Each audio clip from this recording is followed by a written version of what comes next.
My biggest struggle in my early 20s was believing I understood a concept or a certain philosophy that I subscribed to, but then consistently not living that way and not executing those beliefs and struggling and being depressed or disappointed in life. I wasn't living that way, and that's really frustrating. And the problem is that's all just ego. That's ego sneaking in the back door. I think we're all looking to find out from an egoic standpoint what our relevance is, who we're supposed to be, what the definition of joy and love is, and purpose. I had certain beliefs and desires, and I wanted to be a certain type of person, but a lot of my thoughts were kind of, rooted in the ego. And when I say the ego, I don't necessarily mean arrogance. I just mean the part of your brain that says I. It's the thinker, and that part of your brain is very self-serving. It lives in a world of comparisons and time.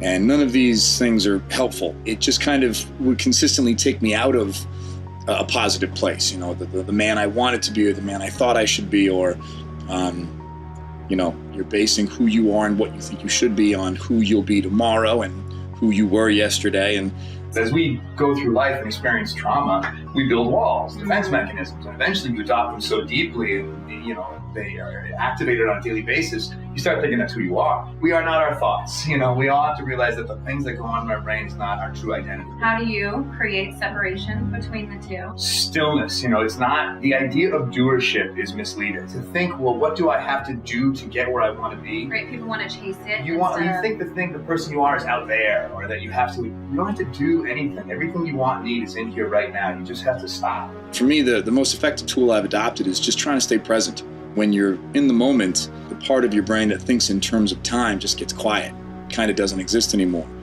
So a lot of my old hurdles have kind of become far more manageable by just staying present. Someone just kind of once said, shush. And it was in response to me having a bit of an over-analytical question. It really is about kind of stilling your brain noise, recognizing that the majority of the stuff you grapple with is just noise, and it reinvents, and it's cyclical, and it's not, it's not turning your back on something. It's not kind of quitting or giving up. It's kind of letting it kind of wash over you. And then the shush of it all is just kind of being able to cultivate the ability to be still and be present. And if you can do that, then circumstance becomes a little more inconsequential. I'm scared that I won't get where I think I want to get. I'm scared that I won't know true happiness. I'm scared that I won't know true beauty or love, but I'm okay having those fears, but I also know at the same time that those aren't real fears. I really, really believe that's the ego talking, and that's okay, because my ego has been trained to speak for 34 years. I can't expect to all of a sudden delete it from the map today. All I got to do is, when those fears come up, recognize that those are ego-based fears. I'm totally okay with those things popping up on the radar, because they're gonna, and that's okay too.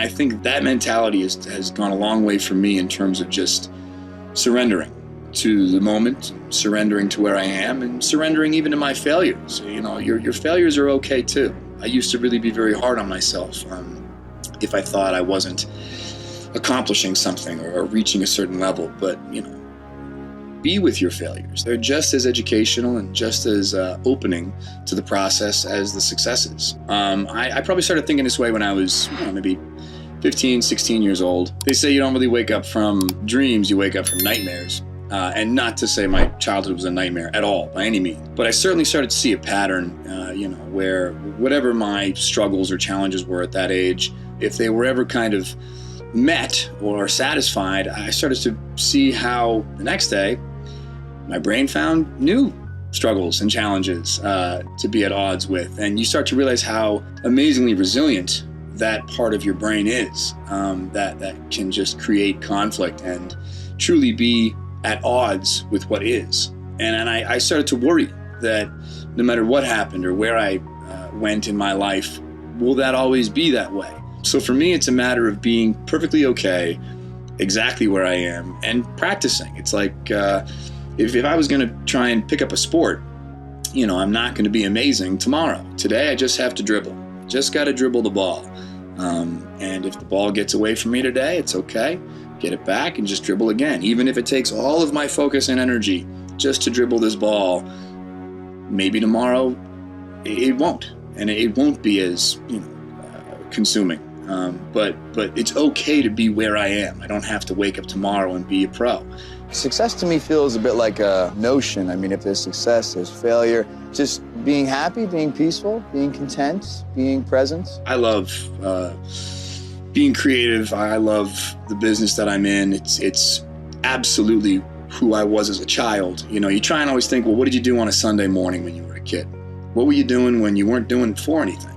When you were just waking up trying to have fun. What were you doing? That's what you should probably be doing with your life. And luckily, I was, putting on shows and doing theater. And so I'm very lucky in the sense that my profession is also something that is deeply connected to the part of my life when my brain wasn't so noisy and I wasn't fueled by ego or an accomplishment or this kind of story that we're trying to tell ourselves. I was just doing it because it felt fun. The first couple times I tried meditating, very hard because my brain is so noisy, and maybe you get a second, 2, 3 seconds tops of sustained, still breathing and presence, and then very quickly, your brain asks, well, am I doing this? Am I thinking? I'm thinking thoughts right now, and you kind of lose it, but that's okay, and you go right back to trying to focus again, and the more you do it, hopefully the shorter intervals of brain noise will happen, and the longer periods of time where you are truly present begin to bloom a little bit. The place I'm trying to get to is something that the mind can't comprehend. It wants to, it really wants to, but it can't. It's different languages. It's just be present. Don't think about tomorrow. Don't think about the next minute. Just where are you right now? Don't miss right now. Be here now. And a nice sense of calm just kind of washes over. I think the thing that I'm looking for in life is just longer periods of blooming presence. Blooming presence. All you really have in life, I think, is just now, a series of nows. And I think when you can kind of surrender to that, you can't lose. But I felt pieces of it, and I know it's good, and I'm chasing it, and it's worth it. So whatever that is, I guess I'm working to kind of have longer moments of that. I think happiness is about trying to live in the moment and being present. A lot of our suffering, I think, comes from analyzing the past and worrying about the future and living in our mistakes as if that's who we are. But if you're able to be present and still those egoic thoughts, I think you can tap into happiness.